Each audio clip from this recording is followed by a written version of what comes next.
10:43 de la noche del 23 de diciembre.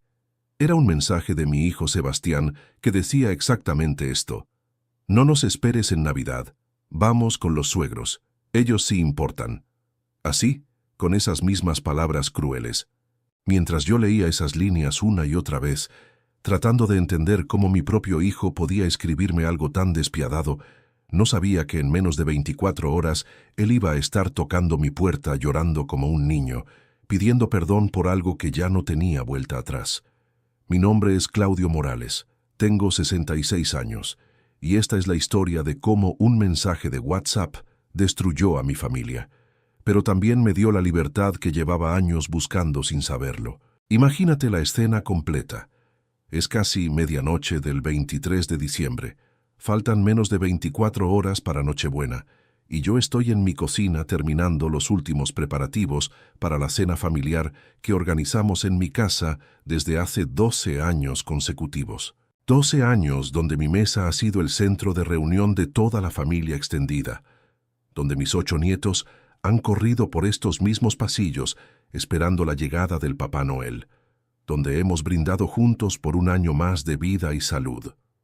Tengo la mesa del comedor puesta desde hace 3 días para 14 personas, con el mantel bordado que había sido de mi querida Esperanza, que murió hace 8 años, pero que sigue presente en cada detalle navideño de esta casa. Tengo el lechón de 8 kilos ya marinándose en la heladera desde hace 48 horas, con la receta secreta que me enseñó mi suegra hace más de 40 años.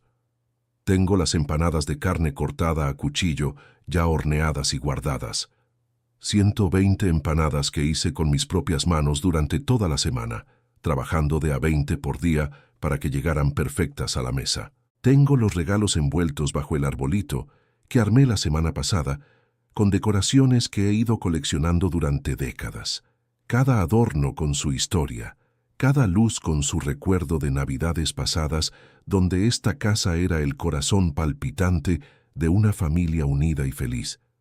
Cuando suena la notificación del teléfono, primero sonrío porque pienso que debe ser alguno de mis hijos confirmando la hora de llegada.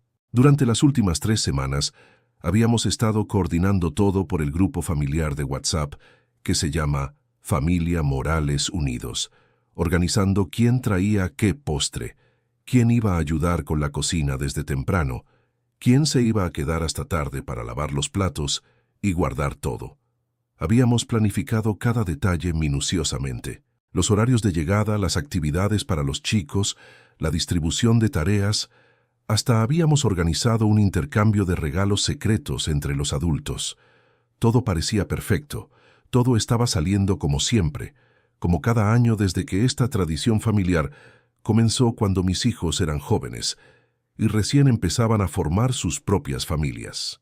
Pero cuando abro el mensaje privado de Sebastián y leo esas palabras, siento como si alguien me hubiera arrancado el corazón del pecho con las manos desnudas. No era un mensaje del grupo familiar donde todos podían ver. Era un mensaje privado, directo, personal, como si quisiera asegurarse de que yo entendiera perfectamente bien que él ya no consideraba a nuestra familia como una prioridad en su vida. No nos esperes en Navidad, vamos con los suegros, ellos sí importan. 17 palabras que destruyeron en un segundo 12 años de tradiciones navideñas. No era solo la noticia de que no venía lo que me partía el alma, era la manera en que lo decía, esa frase final que sonaba como una puñalada directa al corazón. Ellos sí importan. Como diciendo que yo no importaba, que nuestra familia no importaba, que todas las navidades anteriores no habían significado nada para él, que todos los recuerdos que habíamos construido juntos durante décadas podían desaparecer sin ninguna consecuencia. Me quedé sentado en el sillón del living durante más de 2 horas, con el teléfono en la mano, leyendo ese mensaje una y otra vez, como si las palabras fueran a cambiar mágicamente si las leía suficientes veces. El silencio de la casa se volvía cada vez más pesado, más opresivo. Solo se escuchaba el ruido del motor de la heladera y el tic-tac del reloj de pared que había sido de mis padres, el mismo reloj que había marcado las horas de tantas nochebuenas familiares, el mismo reloj que ahora parecía estar marcando el final de una época. Miré alrededor de mi casa, decorada desde el techo hasta el piso con adornos navideños que había estado colocando durante 3 semanas enteras. Cada rincón tenía algo especial. Guirnaldas de luces en todas las ventanas, coronas navideñas en todas las puertas, figuras del pesebre distribuidas por toda la sala, velas aromáticas que llenaban el ambiente con olor a canela y manzana. Había trabajado como un condenado para que todo estuviera perfecto, para que esta Navidad fuera especial, para que mis nietos recordaran por siempre la casa del abuelo Claudio como un lugar mágico donde la familia se reunía para celebrar el amor y la unidad. Miré la mesa del comedor, con los platos de la vajilla buena que usábamos solo para ocasiones especiales, la misma vajilla que había comprado Esperanza para nuestro primer departamento cuando nos casamos hace más de 40 años. Cada plato tenía una historia, cada copa tenía un recuerdo. Las copas de cristal habían sido un regalo de casamiento de los padres de Esperanza, y las habíamos usado en cada cumpleaños importante, en cada aniversario, en cada celebración familiar durante 4 décadas. Ahora estaban puestas para 14 personas, pero 4 de esas copas iban a quedar vacías. Miré el árbol de Navidad, que había tardado un día entero en armar, lleno de luces doradas y adornos que cada nieto había ido agregando año tras año. Cada adorno tenía su lugar específico, su historia particular. El angelito de cerámica que había hecho mi nieta mayor cuando tenía 5 años en el jardín de infantes. La estrella de cartón forrada en papel aluminio que había fabricado mi nieto menor en un taller de manualidades. Las bolitas rojas que decían Familia Morales, con letras doradas que había mandado a hacer especialmente cuando nació mi primer nieto. Todo estaba perfecto. Todo estaba listo para una Nochebuena memorable, excepto que ahora la familia estaba rota. Lo que más me dolía no era que Sebastián hubiera decidido no venir. Era la manera tan cruel, tan innecesaria, tan hiriente en que me lo había comunicado. Sin explicaciones, sin disculpas, sin siquiera la cortesía de una llamada telefónica donde pudiera explicarme la situación. Solo ese mensaje frío, cruel, definitivo, como si yo fuera un empleado al que se le avisa que ya no se necesitan sus servicios. 42 años de ser padre de ese chico, de haberlo criado, de haberlo cuidado cuando estaba enfermo, de haberle pagado los estudios, de haberlo ayudado económicamente cada vez que lo necesitó, y todo eso se resumía en un mensaje de WhatsApp de 17 palabras. Lo que Sebastián no sabía mientras escribía esas palabras tan hirientes es que durante los últimos 8 meses yo había estado guardando la sorpresa más grande de mi vida para él y para toda la familia. Una sorpresa que había planeado anunciar justamente durante la cena de Nochebuena, con toda la familia presente, como el regalo más importante que podía darle a mis hijos y nietos. Una sorpresa que iba a cambiar sus vidas para siempre, que iba a demostrarles que su viejo padre no era solamente el organizador de reuniones familiares, sino alguien que tenía recursos suficientes para asegurarles un futuro económico estable y próspero. Pero ese mensaje cambió todo en mi corazón y en mi mente. Ese mensaje me hizo tomar una decisión que Sebastián nunca se imaginó que yo podría tomar. Una decisión que lo iba a perseguir por el resto de su vida. Una decisión que iba a convertirse en la lección más cara que él jamás había recibido. Porque cuando alguien te demuestra que no te valora, cuando alguien te trata como si fueras prescindible, cuando alguien te hace sentir que tu amor no tiene importancia, llega un momento en que tenés que defender tu dignidad, aunque eso signifique perder a esa persona para siempre. Para entender por qué ese mensaje me dolió tanto, tengo que contarte cómo habíamos llegado hasta ese punto tan amargo, porque esta historia no empezó la noche del 23 de diciembre. Esta historia empezó hace exactamente 3 años, cuando Patricia, la esposa de Sebastián, decidió que mi familia no era lo suficientemente sofisticada, lo suficientemente acomodada, lo suficientemente elegante para ella, y empezó una campaña silenciosa pero constante y sistemática para alejar a mi hijo de nosotros. Una campaña tan sutil que al principio ninguno de nosotros nos dimos cuenta de lo que estaba pasando, pero tan efectiva que terminó destruyendo vínculos familiares que habían tardado décadas en construirse y fortalecerse. Sebastián se casó con Patricia hace exactamente 5 años y medio. Al principio, yo tenía muchas esperanzas de que fuera una excelente adición a nuestra familia extendida. Era una mujer educada, con estudios universitarios. Trabajaba como contadora pública en una empresa multinacional importante. Venía de una familia de clase media acomodada del barrio norte de la ciudad, donde las casas cuestan el triple que en nuestro barrio de clase trabajadora. Cuando me la presentó por primera vez en un almuerzo dominical, me pareció un poco fría, un poco distante, como si estuviera analizando todo lo que veía con una mirada crítica, pero pensé que era completamente natural, que con el tiempo iba a entrar en confianza y se iba a integrar naturalmente con todos nosotros.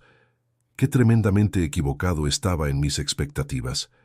Los primeros 2 años fueron relativamente normales, sin grandes conflictos visibles. Patricia venía a las reuniones familiares dominicales, participaba de las conversaciones, aunque sin mucho entusiasmo. Traía algún postre comprado en pastelerías caras para compartir en las cenas que hacíamos en mi casa todos los domingos desde que murió Esperanza.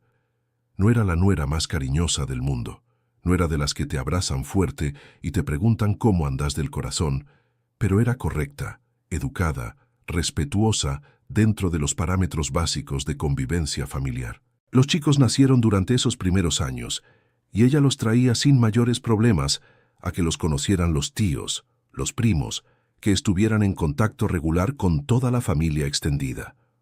Durante esos primeros tiempos, pensé sinceramente que habíamos tenido mucha suerte con la elección sentimental de Sebastián.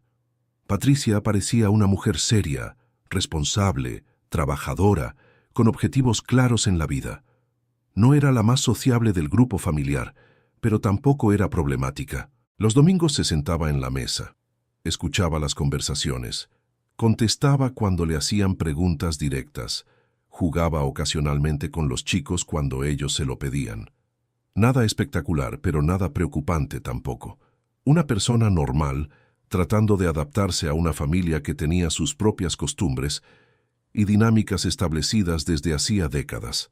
Pero las cosas empezaron a cambiar de manera gradual, pero perceptible, cuando los padres de Patricia se jubilaron y se mudaron a un country exclusivo en las afueras de la ciudad.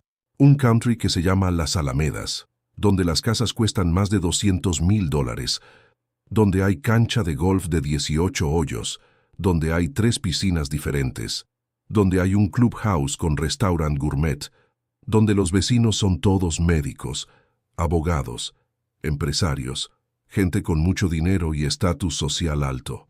De repente, Patricia empezó a hablar constantemente sobre lo maravillosa que era la casa nueva de sus padres, sobre lo increíble que era la piscina olímpica, sobre lo divertido que era jugar al golf los fines de semana, sobre el clubhouse donde servían comidas exquisitas, sobre los vecinos tan interesantes e importantes que tenían sus padres. Empezó a hacer comparaciones cada vez más frecuentes y cada vez menos sutiles entre el estilo de vida de su familia y el nuestro. ¡Ay, qué lindo sería tener una casa con jardín grande para que los chicos jueguen sin restricciones!, decía mientras miraba mi patio pequeño de 40 metros cuadrados. Los chicos en el country de mis padres siempre tienen actividades organizadas, clases de tenis, clases de natación, talleres de arte, comentaba cuando mis nietos se aburrían durante las reuniones familiares dominicales porque no había suficientes actividades estructuradas para mantenerlos ocupados durante 4 horas seguidas. Al principio, yo pensé que eran comentarios completamente inocentes, observaciones naturales de alguien que estaba acostumbrada a otro nivel económico y social. Después de todo, es normal que cada persona compare su realidad con otras realidades que conoce. Pero de a poco, mes tras mes, me di cuenta de que había una intención muy clara detrás de cada comentario. Un mensaje implícito que decía que nosotros, la familia Morales, no estábamos a la altura de los estándares sociales y económicos de la familia de Patricia, que nuestra manera de vivir era inferior, que nuestras tradiciones eran anticuadas y simples, que nuestro cariño y nuestra unión familiar no compensaban la falta de dinero y estatus social que caracterizaba nuestro nivel socioeconómico. Sebastián se casó con Patricia hace 5 años. Al principio yo tenía esperanzas de que fuera una buena adición a nuestra familia. Era una mujer educada. Trabajaba como contadora en una empresa importante. Venía de una familia de clase media acomodada del barrio norte de la ciudad. Cuando me la presentó, me pareció un poco fría, un poco distante, pero pensé que era natural, que con el tiempo iba a entrar en confianza y se iba a integrar mejor con todos nosotros. Qué equivocado estaba. Los primeros años fueron normales.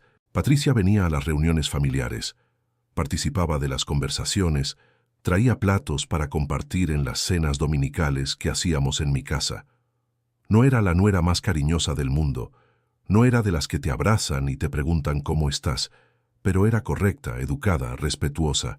Los chicos nacieron y ella los traía sin problemas a que los conocieran los tíos, los primos, que estuvieran en contacto con toda la familia extendida. Durante esos primeros años, pensé que habíamos tenido suerte con la elección de Sebastián, pero las cosas empezaron a cambiar cuando los padres de Patricia se jubilaron y se mudaron a un country exclusivo en las afueras de la ciudad.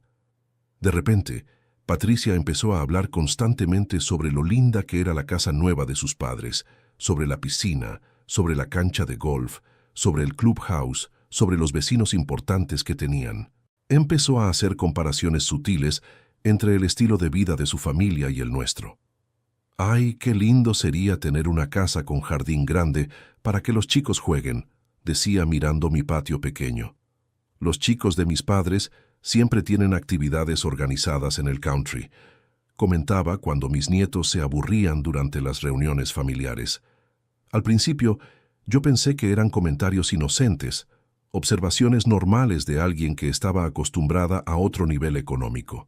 Pero de a poco me di cuenta de que había una intención detrás de cada comentario, un mensaje implícito que decía que nosotros, la familia Morales, no estábamos a la altura de los estándares de la familia de Patricia, que nuestra manera de vivir era inferior, que nuestras tradiciones eran anticuadas, que nuestro cariño y nuestra unión familiar no compensaban la falta de dinero y estatus social.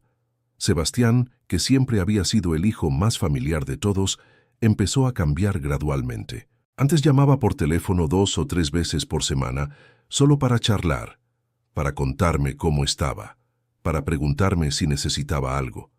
Después, las llamadas se fueron espaciando, primero a una vez por semana, después a una vez cada 15 días, después solo cuando había algo específico que coordinar. Las visitas dominicales, que antes eran sagradas para él, se fueron volviendo esporádicas. «Papá, no podemos ir este domingo, tenemos un asado en lo de los suegros. Papá, Patricia organizó una salida con amigas y yo me tengo que quedar con los chicos. Papá, los padres de Patricia nos invitaron a pasar el fin de semana en el country». Siempre había una excusa, siempre había algo más importante que nuestra reunión familiar dominical. Y yo lo entendía, hasta cierto punto. Entendía que cuando uno se casa, tiene que dividir el tiempo entre las dos familias, tiene que encontrar un equilibrio, tiene que negociar. Pero lo que me dolía era que las actividades con la familia de Patricia siempre parecían tener prioridad sobre las nuestras, como si fueran más importantes, más valiosas, más divertidas, como si nosotros fuéramos la obligación y ellos fueran el placer. Las navidades anteriores ya habían sido complicadas. Hace 3 años, Patricia propuso que hiciéramos Nochebuena en su casa, para variar un poco, decía. Yo acepté, pensando que era justo que ella también tuviera la oportunidad de ser anfitriona. Pero cuando llegué a su casa esa noche, me di cuenta de que había cometido un error. La cena estaba pensada para impresionar, no para compartir. Todo era elegante, sofisticado, caro, pero frío. Los chicos no podían tocar nada, no podían jugar libremente, no podían ser niños. Era como estar en un restaurante 5 estrellas en lugar de estar en una reunión familiar. Hace 2 años insistí en que volviéramos a hacer la cena en mi casa, como siempre. Patricia aceptó, pero durante toda la noche estuvo haciendo comentarios sobre lo pequeño que era mi comedor, sobre lo vieja que estaba mi vajilla, sobre lo simple que era mi decoración navideña comparada con la que ella tenía en su casa. No lo decía con mala intención aparente, pero cada comentario era como una pequeña aguja que se me clavaba en el orgullo. El año pasado, directamente propusieron pasar Navidad en el country con los padres de Patricia. Es que tienen una casa tan grande, papá, y los chicos la pasan bárbaro en la piscina, me dijo Sebastián como si fuera la explicación más natural del mundo. Yo acepté quedarme solo en Nochebuena por primera vez en décadas. Me dijeron que iban a pasar a saludar al día siguiente, por la tarde, de camino a sus casas. Vinieron a las 6 de la tarde del 25 de diciembre. Se quedaron exactamente 1 hora. Tomaron un café rápido. Los chicos abrieron sus regalos sin mucho entusiasmo, porque ya habían recibido muchos otros regalos más caros y más llamativos en el country, y se fueron.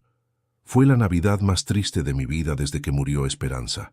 Este año, yo había decidido que las cosas iban a ser diferentes.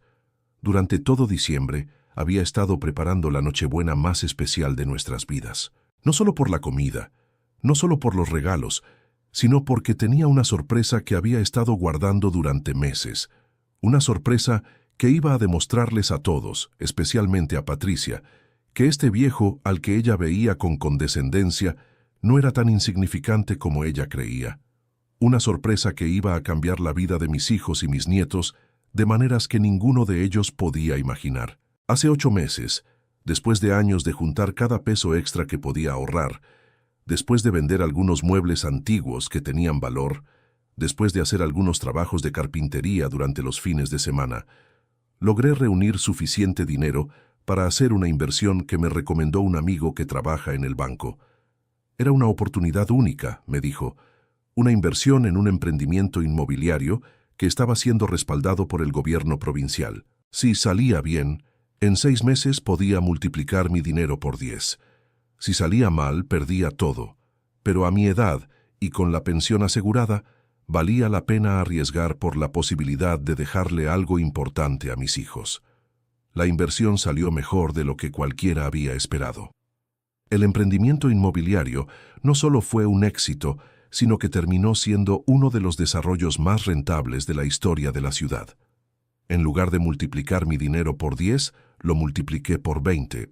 De tener ahorros modestos de un jubilado, pasé a tener una fortuna que me convertía en uno de los hombres más ricos de mi barrio. Dinero suficiente para comprarle una casa a cada uno de mis 3 hijos, para pagarles la educación universitaria a todos mis nietos, para asegurarme una vejez cómoda y para ayudar a quien quisiera ayudar. Durante todos estos meses, mientras mi fortuna crecía en silencio, yo había estado planeando cómo iba a anunciar esta noticia a mi familia. Había pensado en 1000 maneras diferentes de contarles, pero finalmente decidí que la mejor ocasión sería la cena de Nochebuena. Iba a esperar a que termináramos de comer. Iba a pedir la atención de todos e iba a anunciar que cada uno de mis hijos iba a recibir una casa propia como regalo de Navidad. Que iba a ver la cara de sorpresa de Patricia cuando se diera cuenta de que el viejo al que había estado tratando, con desprecio durante años, era, en realidad, la persona que le iba a cambiar la vida a su familia. Pero el mensaje de Sebastián cambió todos mis planes. Ese mensaje me hizo entender que ya no tenía una familia que mereciera mi generosidad. Me hizo entender que algunos de mis hijos habían elegido otros caminos, otras prioridades, otras familias. Y me hizo tomar una decisión que iba a ser definitiva e irreversible. Esa noche del 23 de diciembre, después de leer el mensaje de Sebastián, me quedé despierto hasta las 5 de la mañana pensando en todos los años que había trabajado para darles lo mejor a mis hijos, pensando en todas las noches que Esperanza y yo nos habíamos quedado sin cenar para que ellos pudieran tener comida en la mesa, pensando en todos los sacrificios que habíamos hecho para pagarles los estudios, para darles oportunidades que nosotros nunca habíamos tenido, pensando en todas las veces que habían venido a pedirme ayuda cuando tenían problemas económicos, cuando necesitaban dinero para el depósito de un alquiler, cuando tenían que pagar facturas atrasadas, cuando querían comprarse algo que no podían costear. Y también pensé en Patricia, en su sonrisa condescendiente cuando miraba mi casa humilde, en sus comentarios sobre el estilo de vida de sus padres, en la manera en que había ido alejando a Sebastián de nuestra familia. Pensé en ese mensaje cruel que él había escrito, en esa frase que decía «ellos sí importan», como si nosotros fuéramos basura que se puede descartar cuando aparece algo mejor. Y tomé una decisión que iba a cambiar todo. Al día siguiente, 24 de diciembre por la mañana, llamé a mi abogado y le dije que quería hacer algunos cambios urgentes en mi testamento. Le expliqué la situación, le mostré el mensaje que había recibido de Sebastián y le pedí que preparara nuevos documentos que reflejaran mis nuevas decisiones sobre el destino de mi dinero. Después, llamé a un escribano de confianza y arreglé una cita para esa misma tarde. Tenía que firmar papeles muy importantes antes de que llegara la noche. También hice una llamada que iba a sorprender a mucha gente. Llamé al director de un hogar para ancianos desamparados que funciona en el barrio donde crecí, un lugar que yo conocía bien porque mi madre había pasado ahí sus últimos años cuando ya no podía vivir sola. Le expliqué que quería hacer una donación importante, la donación más grande que habían recibido en toda su historia. Una donación que les iba a permitir ampliar las instalaciones, contratar más personal, mejorar la calidad de vida de todos los abuelitos que vivían ahí y que no tenían familia que los cuidara o que habían sido abandonados por familiares ingratos. Durante todo el día 24, mientras firmaba papeles y coordinaba transferencias bancarias, mi teléfono no paró de sonar. Eran mis otros dos hijos, Marcelo y Andrea, preguntando si era verdad que Sebastián no venía a la cena de Nochebuena. Le habían preguntado a él qué había pasado, y él les había dicho que tenían otros compromisos familiares, sin mencionar nada sobre el mensaje cruel que me había mandado.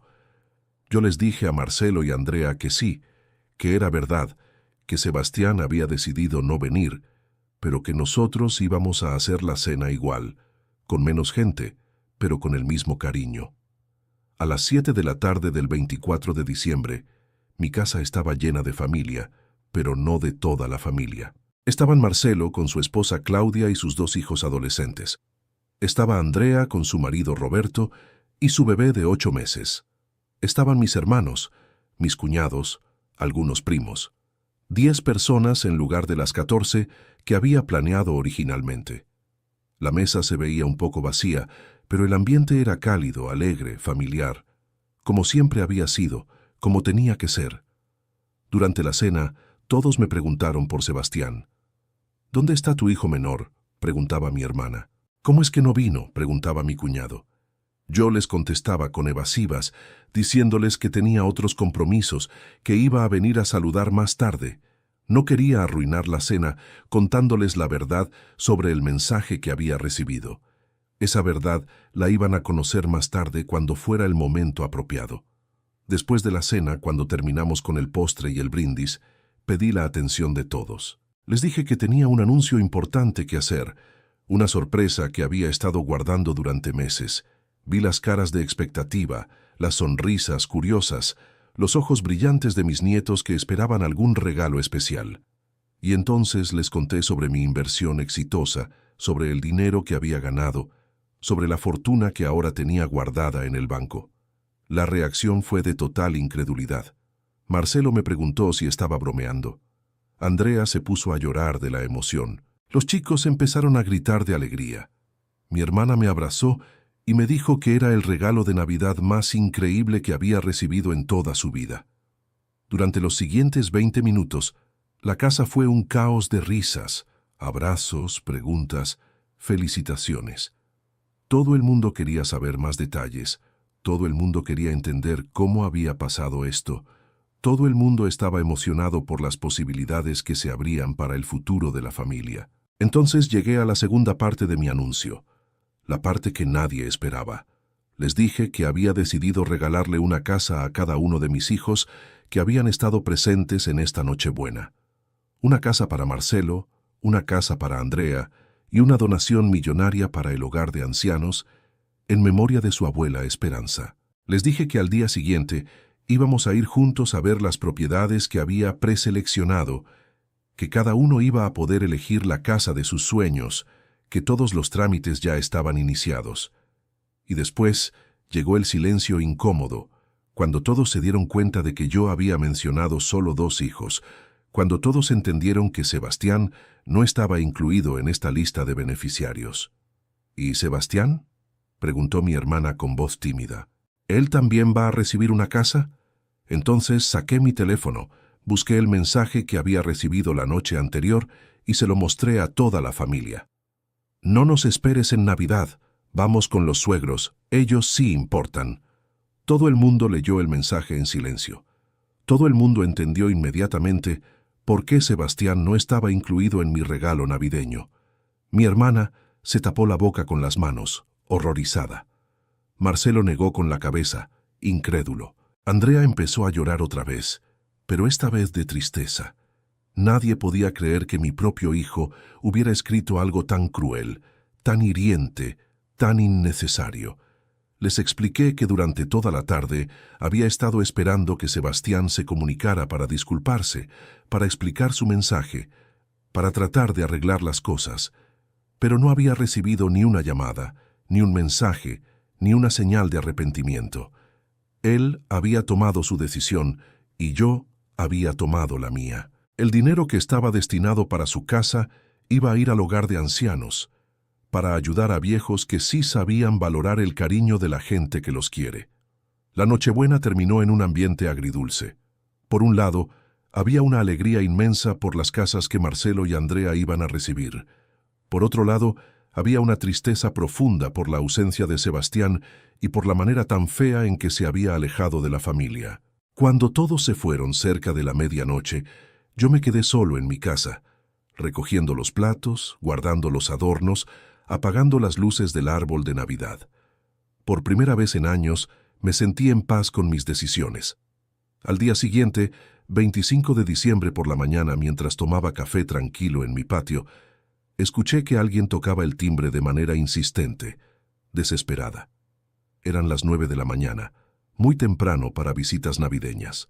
Cuando abrí la puerta, encontré a Sebastián parado en el umbral, con los ojos rojos de haber llorado, con la ropa arrugada como si no hubiera dormido, con una cara de desesperación que nunca le había visto antes. «Papá», me dijo con la voz quebrada, «tengo que hablar con vos urgente. Marcelo me contó todo. Me contó sobre el dinero, sobre las casas, sobre lo que dijiste anoche en la cena». Se puso a llorar como no lo veía llorar desde que era un niño chico. «Papá, yo no quise decir lo que escribí en el mensaje. Estaba enojado por una pelea que había tenido con Patricia. Escribí cualquier cosa sin pensar. No pensé que ibas a tomártelo tan mal». Lo dejé entrar a mi casa, le preparé un café. Nos sentamos en el living donde la noche anterior había estado toda la familia celebrando. Sebastián me explicó que había pasado una Nochebuena horrible en casa de los suegros, que Patricia se había peleado con su madre por alguna pavada relacionada con la cena, que los chicos habían estado preguntando todo el tiempo por qué no habían ido a ver al abuelo Claudio como todos los años, que él se había dado cuenta, demasiado tarde, de que había cometido el error más grande de su vida. «Papá», me dijo mientras lloraba sin parar, «yo sé que la cagué. Sé que no hay excusas para lo que te escribí, pero por favor dame una oportunidad de arreglar las cosas. No me puedo quedar afuera de la familia. No puedo dejar que mis hijos crezcan sin conocer a su abuelo». Patricia entiende que se equivocó. Está arrepentida. Quiere pedirte disculpas personalmente. Le respondí que las disculpas eran bienvenidas, pero que las decisiones importantes ya estaban tomadas, que el dinero que estaba destinado para él ya había sido donado al hogar de ancianos, que los papeles estaban firmados, que las transferencias estaban hechas, que no había vuelta atrás, que él había elegido a otra familia, y yo había respetado su elección dándole prioridad a los hijos que sí valoraban la nuestra. «Pero papá», insistía, «fue solo un mensaje. Fueron solo unas palabras escritas en un momento de bronca. No puede ser que por eso yo pierda la oportunidad de mi vida, que mis hijos no tengan la casa que podrían haber tenido». Ahí fue cuando entendí que él seguía sin comprender la gravedad de lo que había hecho. No se estaba disculpando por haberme lastimado, se estaba lamentando por haber perdido dinero. No le importaba mi dolor, le importaba su pérdida económica. Le expliqué que su mensaje no había sido un error de un momento de bronca.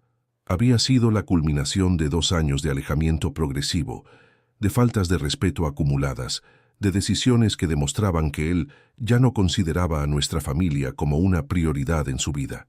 El mensaje había sido cruel, pero honesto.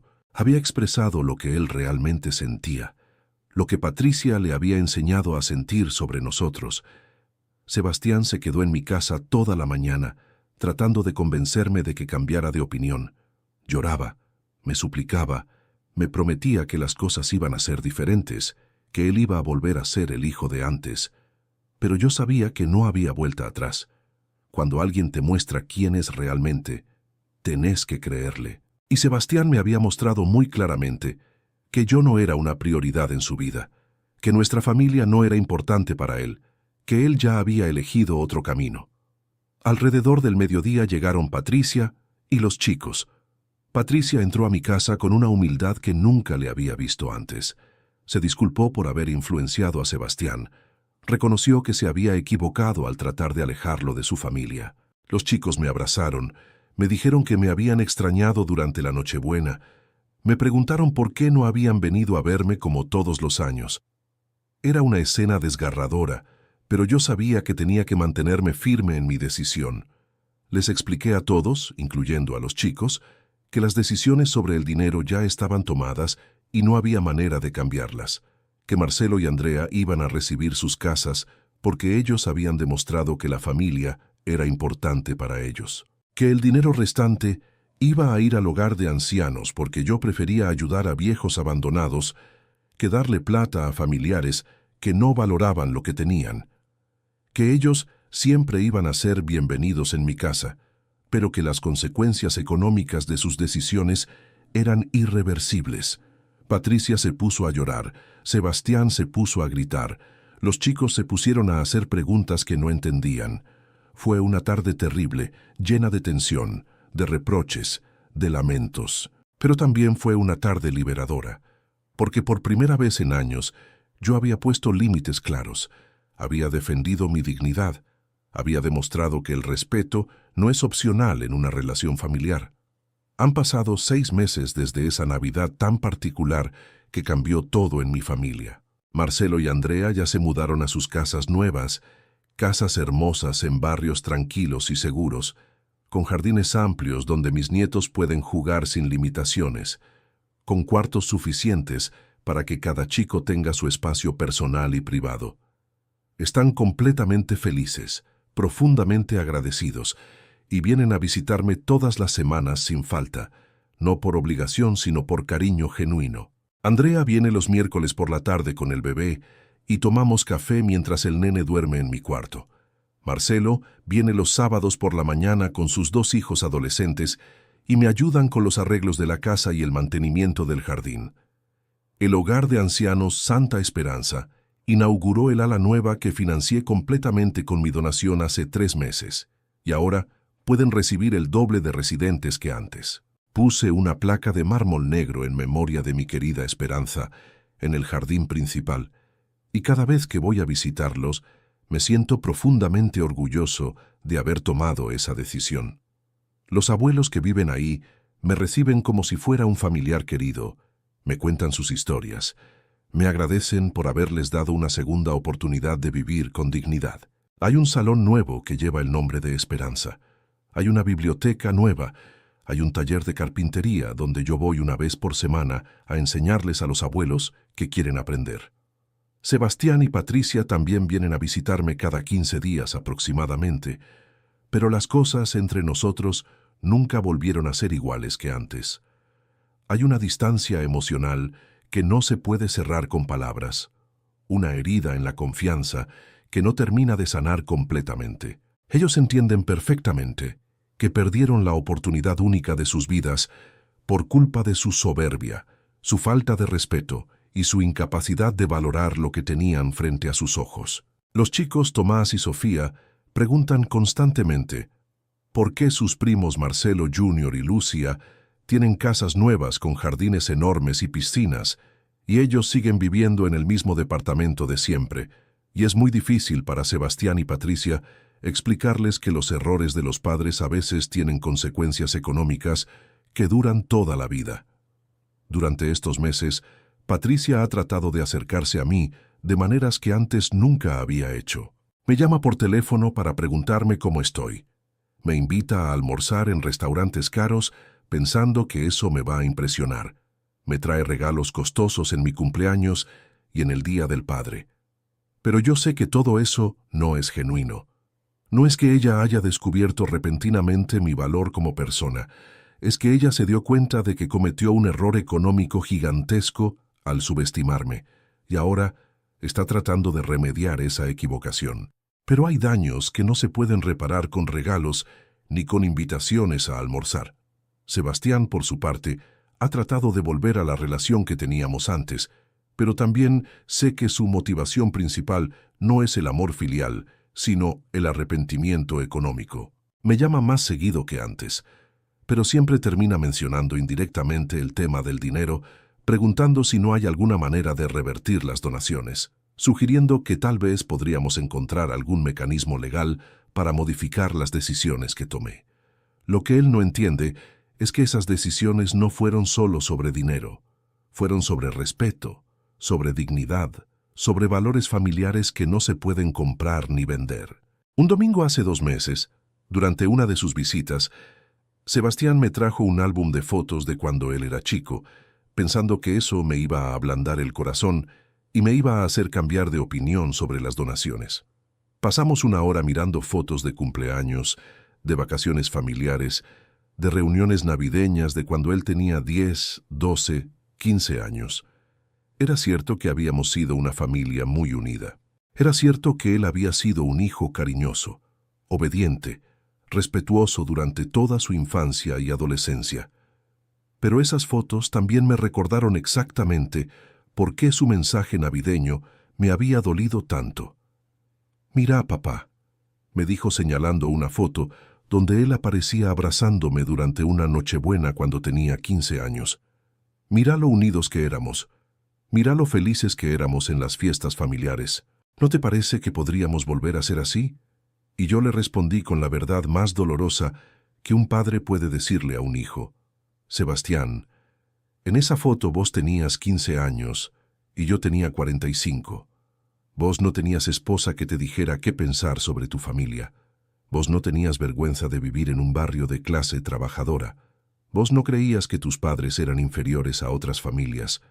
Esa versión tuya murió hace mucho tiempo y no la vas a recuperar por culpa o por nostalgia». La conversación terminó mal, como terminan siempre las conversaciones importantes entre nosotros desde hace 6 meses. Sebastián se fue enojado, diciéndome que yo era rencoroso, que no sabía perdonar, que estaba siendo injusto con él.